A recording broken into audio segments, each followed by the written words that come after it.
বাইরে টুপুটাপুর আওয়াজ শুনে হয়তো তোমরা বুঝেই গেছো, হ্যাঁ বৃষ্টি শুরু হয়ে গেছে। গতকাল দুপুর থেকে বেশ মারাত্মক বৃষ্টি। আজকে শনিবার সকালটা বৃষ্টি দিয়েই শুরু হলো। আর এই বৃষ্টির ওয়েদারে ঘুমোতে কার না ভালো লাগে। ঠিক তাই আমারও আজকে ঘুম থেকে উঠতে একটু লেটই হয়ে গেল। ব্যাস এবার মাথায় হাত, কোনটা রেখে কোনটা করি। যদিও ছেলের সকালে কোনো স্কুল বা টিউশন কোনোটাই নেই, আর দেওয়ারও আজকে অফিসে যাবে না। ও অফিসের কাছে বাইরে যাচ্ছে, ওয়েস্ট বেঙ্গলের বাইরে। আর তারপরে আমি অফিসে যাব, তো আমার জন্য তো কিছু খাবার করে নিতে হবে, না হলে সারাদিন খুব অসুবিধা হয়ে যাবে। তার আগে ইন্ট্রোডিউসের পর্বটাকে সেরে নিই। নমস্কার, আমি রিঙ্কু। আমার এই রিঙ্কু তুলি ব্লগার চ্যানেলে সবাইকে ওয়েলকাম। যে যেখান থেকেই আমার এই ব্লগটা দেখছো, আশা করি তোমরা সবাই বেশ ভালো আছো, আর আমিও তোমাদের আশীর্বাদে বেশ ভালো আছি। আর এবার চলো কি সমস্যার সমাধানটা করলাম সেটা একটু শেয়ার করি। নিশ্চয়ই দেখে বুঝে গেছো খিচুড়ি করছি। বৃষ্টি হচ্ছে, খিচুড়ি হলে মন্দ কি। আগে জানতো আমাদের বাড়িতে প্রচুর পরিমাণে এই বৃষ্টি হলেই খিচুড়ি হতো। আর এখন যেহেতু হাজবেন্ড এবং দেওর দুজনেই হার্টের পেশেন্ট হয়ে গেছে, খিচুড়ি খেতে সবাই একটু ভয়ই পায়। কিন্তু আজকে আমার খুব তাড়াতাড়ির জন্য প্রয়োজন, তো তার জন্য কি করলাম, একটু খিচুড়ি করছি। প্রেশার কুকারে করব, বেশিক্ষণ সময় লাগবে না, ম্যাক্সিমাম 15 মিনিট। তো প্রথমে জিরে, মৌরি আর শুকনো লঙ্কা তেজপাতা ফোড়ন দিলাম। তারপরে মুগ ডালটা দিয়ে দিলাম। একটু হালকা ভাজা হতে হতে গরম জল দিয়ে দিলাম, এবং গরম জলটা দেওয়ার পরে আবার চালটা ধুয়ে রেখেছিলাম সেটাও দিয়ে দিয়েছি। এরপর প্রয়োজন মতো নুন, মিষ্টি এবং হলুদ গুঁড়ো, একটু কাঁচা লঙ্কা, আর লাস্টে কিছু সবজিও দিতে পারো। আমি যেমন আজকে শুধু আলুই দিয়েছি, সময় যেহেতু বেশি ছিল না, তাই শুধু আলু দিয়েই সারলাম। ব্যাস এবার দুটো সিটি দিলাম, ব্যাস তৈরি হয়ে গেল আমার খিচুড়ি। নামানোর আগে তোমরা ঘি, গরম মশলা এবং ভাজা জিরের গুঁড়ো এটাও দিতে পারো। যদিও আমার সময়ের অভাবে এগুলো দেওয়া হয়নি, শুধু জিরের গুঁড়ো দিয়েছি। আর এরপর ঘর মোছা, কাপড় কাচা এবং সকালের জলখাবার এই করলাম। সকালের জলখাবার আজকে রুটি আর সাদা আলুর তরকারি করেছিলাম। আর এই করে অফিসে বেরিয়ে গেছি।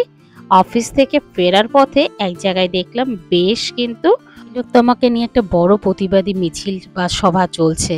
আর আটকাতে পারলাম না নিজেকে, চলে গেলাম তার মাঝখানে, ভিড়ের মধ্যে ঢুকে পড়লাম। বাড়ি থেকে ফোন আসছে কিন্তু ফোন রিসিভ করছি না। এতটাই উদ্বুদ্ধ হয়ে গেছিলাম, যেন মনে হচ্ছে সমস্ত ঘটনা যেন আমার চোখের সামনে সেগুলো ভাসছে। কাজে নিজেকে আর আটকাতে পারলাম না। কি কষ্টই না পেয়েছিল তিলোত্তমা। আমার প্রতিবাদের ভাষা সঙ্গীত। আমি লিখতে পারি, গাইতে পারি, আমার ভাষা সঙ্গীত। আমি সেটাকে নিয়ে এই জঘন্যতম ঘটনার প্রতিবাদ জানিয়েছি।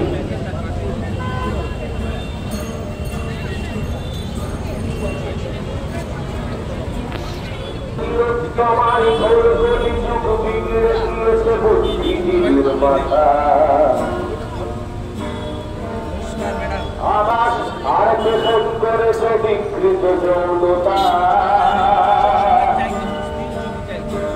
আমার চিরস্থায় ঘোর গলি যুগ বিগড়ে দিয়েছে বুদ্ধিজীবীর মাথা। তুমি মিশিয়ে দিয়েছ বাতাস আর পেশন করেছে বিকৃত যৌনতা। তুমি তাকেই সবার আগে মেরেছে, জীবন বাঁচাতে পারত সারা ডাক্তার।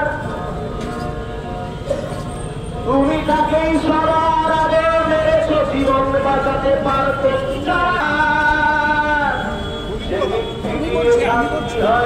তুমি ধর্ষণ করো তাদের।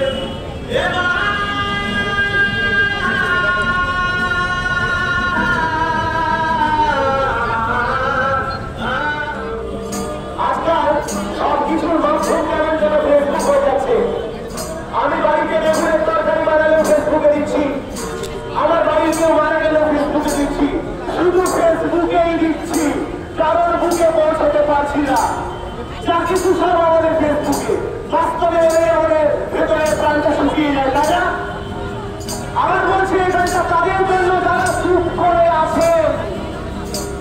তুমি ফেসবুকে লেখো মহাভারত আর ধর্ষণ হলে লেখ গুটিয়ে উঠাও। তুমি ফেসবুকে লেখো মহাভারত আর ধর্ষণ হলে লেখ গুটিয়ে উঠাও।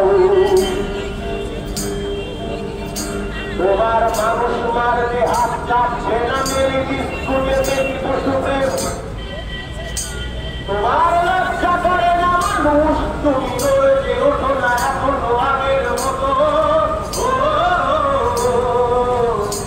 তোমার লজ্জা করে না তুমি সব ভুলে যাও যাই হোক, গানটা এখানে মিউট করে দিলাম, জানি না যদি আবার কপিরাইট আসে। যাই হোক, এই যে জিনিসটা আমাকে যে কি আজকে উই ফর জাস্টিস এই কথাটা বলছি যখন, আমার যেন সারা শরীরের লোমটা দাঁড়িয়ে যাচ্ছে। কি আর বলবো, চলো এবার বাড়ি ফেরার পালা। আর যাওয়ার পথে একটা মোবাইলের দোকানে ঢুকেছিলাম। আমার মোবাইলটা না গত কয়েকদিন ধরে বেশ ডিস্টার্ব করছে, নানান রকম সমস্যা হচ্ছিল, তো ভাবলাম একটু দেখিয়ে নিই। আসলে বুঝতে পারছি এত ভিডিও করা হচ্ছে, তার ফলাফলই এটা মনে হয়। এরপর বেশ কিন্তু বৃষ্টি হলো এবং তার মধ্যে দিয়ে বাড়িতে এলাম। এসে নিজে একটু ফ্রেশ হলাম, তারপর একটু সন্ধ্যের জল খাবার, তারপরে এই যে রাতে রান্না বান্না। চলো কি রান্না আর হলো সেটাও তো একটু দেখানোর দরকার। এই তো ভাত, বুঝতেই পারছো আজকে 3 জন কিন্তু আমরা ভাত খাবো। আর দেওয়ার তো বললামই বেরিয়ে গেছে। এখানে করেছে আলু পটল, আর এদিকে ডালের বড়া দিয়ে একটা রসার মতন, আর তারপরে শুক্তো ডাল। চলো শুক্তো ডালটাও দেখাচ্ছি। ঝিঙে আর উচ্ছে দিয়ে হলো শুক্তো ডাল, আর এছাড়াও ঝাল ডালও আমাদের বাড়িতে হয়, একদিনে 2টো ডালই হয়। এই যে এটা হলো ঝাল ডাল করা হয়েছে, কচু, মান কচু দিয়ে মটর ডাল দিয়ে ঝাল ডাল করা হয়েছে।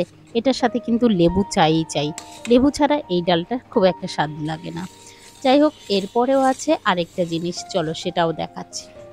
ডালের বড়া, এই মোটামুটি রান্না হয়েছিল। আর তারপরে একটা ভিডিও আমার মোবাইলে অনেক দিন ধরে রয়েছে, সেটা ভাবছি একটু তোমাদের সাথে শেয়ার করি। হ্যাঁ, আমার বাড়িতে যে কুচিনাটা আছে সেটাকে সার্ভিসিং করেছিলাম, ডিপ ক্লিনিং করিয়েছিলাম, সেটা একটু তোমাদের সাথে শেয়ার করি।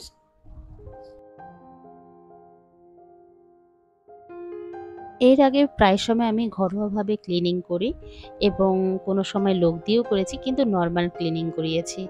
আজকে করাবো কুচিনাকে ডিপ ক্লিনিং করাবো, তো সেটার জন্য এখানে যে দাদাকে আসতে বলেছিলাম তিনি প্রায় সময় আমাকেই এসে করে দিয়ে যান।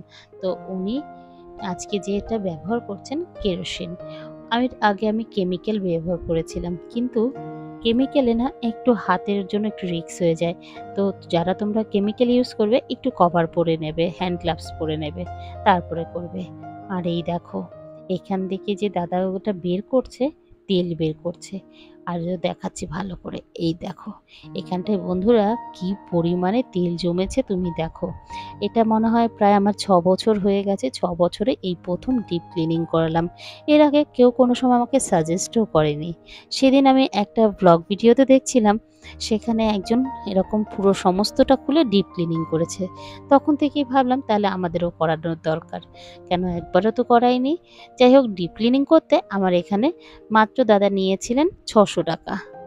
আর তারপরে এই যে উনি এবার শুধু তেল বের করছে, কত তেল কত তেল। যদি আমার এর আগে ব্যবহার হতো অনেকটাই, প্রায় 7 কেজি তেল লেগে যেত, কিন্তু এখন কিন্তু 3 কেজি 4 কেজি তেলেই আমি মোটামুটি সারা মাস চালিয়ে নিই। আবার অনেক সময় আরও কমও হয়, যদি একটু ভাজাভুজিটা কম খায় তাহলে আর একটু কমও হয়। যাই হোক, তোমাদের সাথে কথা বলতে বলতে দাদা কিন্তু অনেকটাই পরিষ্কার করেছে। এই যে দাদাটাকে দেখছো, ইনি কিন্তু প্রতিবারই যখনই পরিষ্কার করে উনি এসে আমার বাড়িতে কুচিনাটা পরিষ্কার করে দেন। তোমাদের যদি কারোর এরকম প্রয়োজন হয় তাহলে ওনার সাথে কন্ট্যাক্ট করতে পারো। তো তার জন্য আমার ইনস্টাগ্রাম বা মেসেঞ্জার বা এখানেও আমাকে মেসেজ করতে পারো, আমি ওনার ডিটেলসটা শেয়ার করে দেব। আর তারপরে এই দেখো পুরোপুরি পরিষ্কার করছে, এত সুন্দরভাবে করছে, আর বিভিন্ন জায়গা থেকে তেল খুঁচিয়ে খুঁচিয়ে বের করছে। যাই হোক, কি করা যাবে। এর আগে প্রায় আমার সারা মাসে 7 কেজি মানে 7 কেজি তেল লাগতো, আর এখন সেটাকে কমিয়ে নিয়ে এসে 2 থেকে 3 কেজির মধ্যে রান্না করার চেষ্টা করি, একদম সামান্য পরিমাণে তেল দিয়ে। আর এই দেখো এখানে যে দাদাটা ব্যবহার করেছেন, সেখানে কিন্তু স্টিল উল, কেরোসিন আর সুতির কাপড় এই দিয়েই ব্যবহার করে, এবং হাতে যা জোর আছে ওনার কি আর বলবো। আর এটাকে যে পরিষ্কার করছে এটা হচ্ছে ভেতরের পাখা, যেটাকে হাওয়াটাকে টেনে বের করে নিয়ে বাইরে দিয়ে বের করে দেয়। এই যে দেখো, তা সেটাকেও পাখাগুলোকে এই প্রথম পরিষ্কার করলাম, দুটোই তেল কাটছে।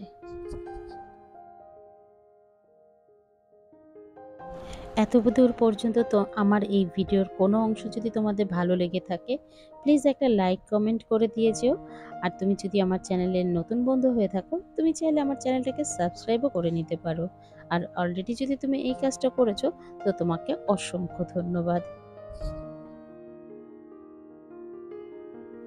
এই জিনিসটা তোমরা ঘরে পুরোটা করতে পারো, তাতে কোনো অসুবিধা নেই।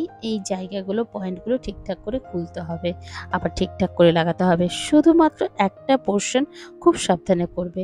এই যে এই জিনিসটা করছে, আগুনে পোড়াচ্ছে, এটা খুব সাবধানে করবে।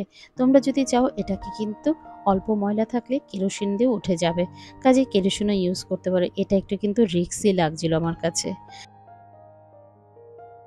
ব্যাস, সবটা পরিষ্কার হয়ে গেছে। এবার সেটিং করছে, যেরকম খুলেছিল একটার পর একটা আবার সেগুলোকে লাগাচ্ছে। এদের কাছে করাতে ম্যাক্সিমাম এটা ৪৫ মিনিটও লাগেনি, আধ ঘন্টার মধ্যে পুরোটা কমপ্লিট করেছে।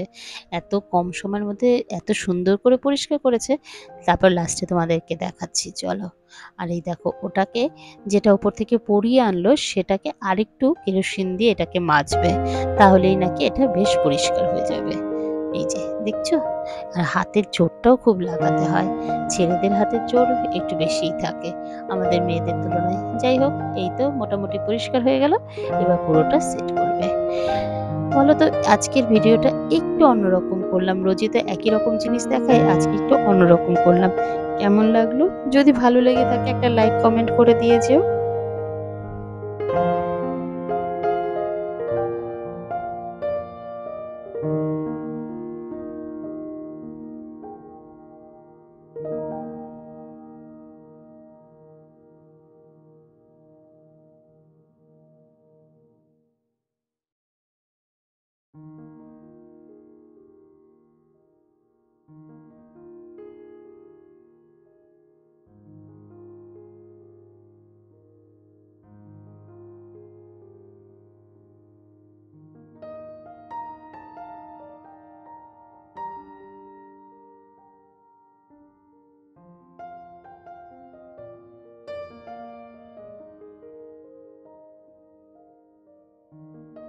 অনেকে না যখন এই কাজ করে বেশ যত্ন করে করে, এমনভাবে কাজ করে যেন সেটা তার নিজের ঘরের করছে। আবার অনেকে কিন্তু এত অনীহা, কোনো মতে শেষ করে পালাতে পারলেই বাঁচি। যাই হোক, তোমার বাড়িতে কোন টাইপের এরকম লোকজন কতজন আছে সেটা কমেন্টের মাধ্যমে বলো। আর এই দেখো, তারপরে সেই দাদাটা সমস্ত কিছুকে পরিষ্কার করলো, ইভেন ওয়ালটাকেও পরিষ্কার করে দিল। আর এগুলো যখন করছিল, এই ওভেনটার উপরে একটা পেপার ফেলে রেখেছিল, সেগুলো সমস্ত কিছু পরিষ্কার করে ফেলে দিল। যাই হোক, এই হলো আমার কুচিনা। এটার বয়স হয়েছে ৮ বছর। আমি এটা ২০১৫ সালে কিনেছিলাম। যেহেতু আমার ওপেন রান্নাঘর, তাই এটা আমার খুব প্রয়োজন হয় এবং খুব উপকারীও বটে। যাই হোক, আজকের ভিডিওটা এখানেই শেষ করলাম। ভালো থেকো, সুস্থ থেকো। আবারও দেখা হচ্ছে পরের দিনের একটা নতুন ব্লগে, নতুন কোনো কন্টেন্ট নিয়ে। ততক্ষণ সবাই সুস্থ থেকো। Tata, good night, have a sweet dream.